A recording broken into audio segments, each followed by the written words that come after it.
Assalamualaikum warahmatullahi wabarakatuh. Halo teman-teman. Perkenalkan, nama saya Hani Rufaida. Saya manajer teknis audit di BPKH. Kita bertemu lagi di acara BPKH Talks. Tapi kali ini materi yang saya bawakan itu terkait dengan audit internal. Pasti teman-teman ingin mengetahui kan, apa sih audit internal sendiri? Karena pasti di bayangan teman-teman nih, audit internal, ketika kita didatengin sama audit internal, pasti ada sesuatu masalah di bidang saya nih. Saya berbuat salah apa lagi? Padahal kami selaku auditor internal ketika datang ke bidang atau divisi teman-teman, itu kami hanya ingin memastikan apakah kegiatan operasional dari teman-teman yang jalankan ini sudah sesuai dengan ketentuan yang ada, apakah ada permasalahan-permasalahan. Jadi audit internal ini sebenarnya adalah strategic partner untuk teman-teman semua, bukan sebagai quote and quote sebagai watchdog. Jadi menilai tadi ya, salah, benar, tidak sesuai ketentuan. Di sini saya akan coba memperkenalkan dulu bidang audit internal di BPKH. Jadi bidang audit internal di BPKH itu memiliki dua divisi. Nah, divisi yang pertama ini namanya adalah divisi pengendalian mutu dan pengembangan audit.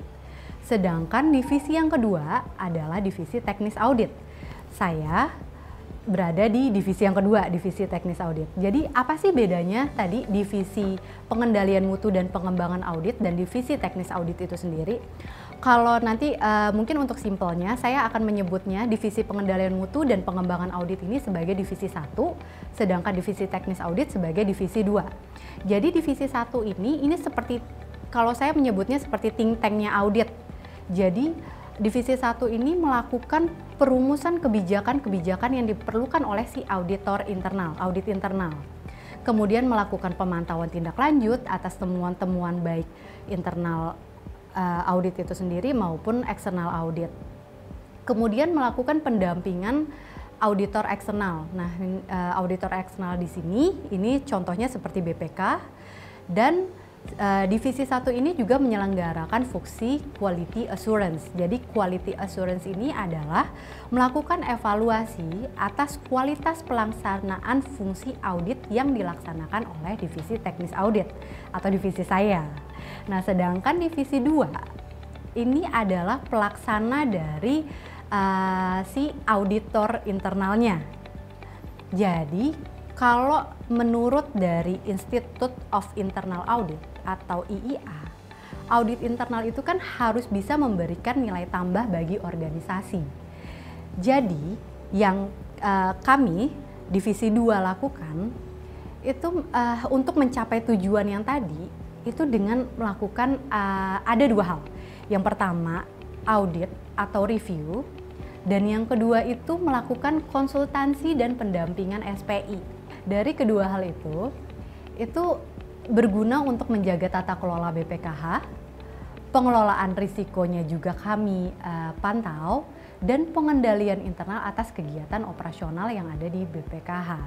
Atau dengan kata lain, auditor internal itu mengharapkan adanya peningkatan governance, risk and control (GRC). Nah, kalau dari penjelasan saya tadi, berarti kita harus mengubah nih paradigma dari audit internal.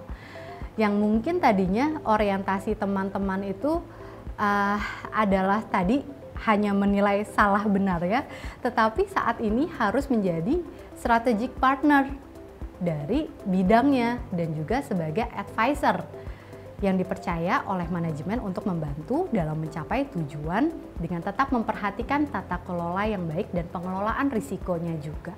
Jadi bidang studi yang saat ini saya emban itu sudah sejalan dengan profesi saya sebagai auditor. Jadi alhamdulillahnya waktu S1 saya mengambil accounting, sedangkan S2 saya mengambil manajemen keuangan. Jadi apa yang saya pelajari selama di bangku kuliah, baik S1 maupun S2, ini masih sejalan nih dengan pekerjaan saya sebagai auditor. Kalau pengalaman saya atau pekerjaan saya sebelum bekerja di BPKH, saya ini dulunya itu sebagai pengawas lembaga keuangan non-bank. Jadi pengawas ini juga mirip sebenarnya sama auditor, bahkan sama ya. memastikan sebuah entitas atau organisasi comply dengan prinsip-prinsip tata kelola dan pengelolaan risiko yang baik. Tapi mungkin bedanya kita melihatnya dari sudut pandang atau perspektif. Dulu saya melihatnya dari sisi eksternal, sekarang saya harus melihatnya dari sisi internal. Kalau sisi internal pastinya jauh lebih berat karena di sini kami sebagai auditor internal itu harus membantu manajemen dalam mencapai tujuannya. Suka duka yang saya alami sebagai auditor internal, pasti sukanya banyak banget karena auditor itu pengetahuannya sangat luas. Kita benar-benar mengetahui mengenai kondisi dari BPKH secara wide dan sangat senang sih kalau misalnya hasil audit kita itu ternyata bisa menjadi value added untuk teman-teman dan menjadi bagian proses perbaikan di unit bisnis terkait. Jadi hasil audit kita jangan dianggap kalau ini tuh wah memberatkan, tetapi pada saat dijalankan ternyata tata kelolanya justru malah semakin baik. Nah, itulah yang kami harapkan. Kalau dukanya ya kadang mungkin jadwal audit kami di bidang itu pas banget dengan lagi sibuk-sibuknya teman-teman bekerja. Nah, jadinya di sini mungkin teman-teman dalam melakukan pemenuhan data yang kami minta jadi agak sedikit berlarut-larut. Tapi di sini teman-teman pastinya juga akan tetap berusaha untuk memenuhi permintaan data dari kami dan melakukan prosedur-prosedur audit yang kami butuhkan seperti tetap untuk wawancara, diskusi, konfirmasi, tetap teman-teman lakukan. Kalau prestasi yang sedang saat ini saya ingin raih, saya ini wanita yang bekerja, wanita karir ya, dan seorang ibu di rumah punya anak, ada suami. Pastinya ingin sekali yang namanya pekerjaan itu work-life balance. Jadi pekerjaan di kantor lancar, dikerjakannya juga efektif ya. Pokoknya sesuai dengan jam kerja 8 to 5, sampai rumah masih cengkerama sama anak-anak, masih bertemu dengan anak-anak. Pas berangkat anak-anaknya belum bangun, tetapi dengan work-life balance itu diharapkan semuanya seimbang. Baik pekerjaan maupun kehidupan di rumah. Kalau soal karir, ya ingin lanjut ke jenjang karir yang lebih tinggi. Tapi di sini saya juga harus melihat lagi pengetahuan dan pengalaman saya apakah sudah cukup nih dengan tanggung jawab yang lebih besar. Karena semakin tinggi jabatan, tanggung jawab semakin besar. Kemudian juga pastinya lebih pengetahuan dan pengalaman itu sangat dibutuhkan. Jadi audit internal, apa sih tantangannya? Pasti teman-teman juga nanya nih. Nah, jadi kalau saya membaginya itu tantangan itu ada dua. Yang pertama, itu tantangan dari internal itu sendiri, dan yang kedua dari eksternal, di luar bidang audit internal. Kalau di dalam bidang audit internal atau internalnya, ya pastinya SDM ya, SDM yang kami miliki saat ini masih terbatas, jadi mungkin ada beberapa tugas atau pekerjaan yang ad hoc itu kita kerjakan dalam satu waktu. Jadi pada saat lagi ngaudit, kita juga melakukan pekerjaan-pekerjaan ad hoc. Nah, di audit internal BPKH saat ini sedang membangun sistem informasi manajemen audit. Jadi harapannya agar seluruh proses audit dapat dikerjakan secara real time dan dapat diakses dimanapun dan kapanpun. Misal kita lagi pemeriksaan onsite nih di daerah, kita juga bisa mengerjakan kertas kerja di dalam sistem tersebut karena bisa diakses dimanapun dan kapanpun. Nah, kalau tadi tantangan dari eksternal, pasti teman-teman pernah dengar yang namanya Agile Internal Audit. Ini lagi hits banget di auditor internal karena di sini kita diharapkan mampu beradaptasi terhadap perubahan, baik perubahan regulasi, teknologi informasi, dan berbagai tuntutan dari stakeholder atau kemauan dari pimpinan yang harus kita penuhi karena zaman yang semakin berkembang. Selain itu, kalau menurut saya tantangan lainnya adalah pola komunikasi. Jadi kita harus meningkatkan pola komunikasi dengan auditi karena harapan kita semua operasional BPKH itu bisa berjalan secara harmonis dan antar bidang itu atau antar divisi tidak ada silo. Jadi semuanya lancar, dan tidak ada perbedaan-perbedaan terkait dengan regulasi dan sebagainya.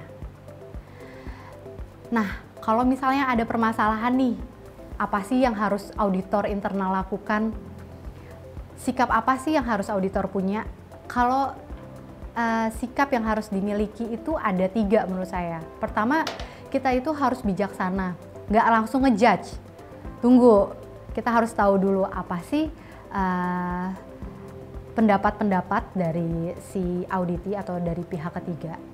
Jangan memaksakan opini kita pribadi terhadap suatu permasalahan. Tadi harus objektif, jangan memihak. Siapa tahu ternyata si A yang benar, si B yang salah. Dan pastinya auditor internal itu harus solutif, memberikan solusi yang applicable. Jangan solusi yang cuma ngawang-ngawang. Jadi permasalahan yang dihadapi itu bisa segera terselesaikan dan dapat memberikan nilai tambah untuk mencapai si tujuannya itu. Auditor internal itu juga memiliki kode etik. Nah, kode etik itu di BPKH itu sudah diatur di dalam audit charter atau piagam audit internal. Itu sudah memuat nih terkait dengan apa yang harus dilakukan, apa yang tidak boleh dilakukan oleh seorang auditor. Nah, cuman saya itu sangat tertarik terhadap salah satu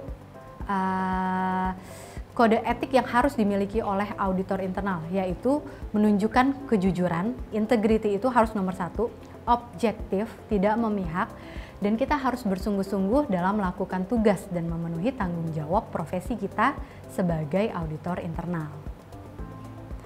Ya, sekian tadi bincang-bincang kita di BPKH Talks tentang audit internal. Semoga bisa memberikan insight bagi teman-teman. Dan pokoknya kalau didatengin audit internal nggak usah takut. Jadi bisa, kita itu adalah sebagai strategic partnernya BPKH. Sekian, wassalamualaikum warahmatullahi wabarakatuh.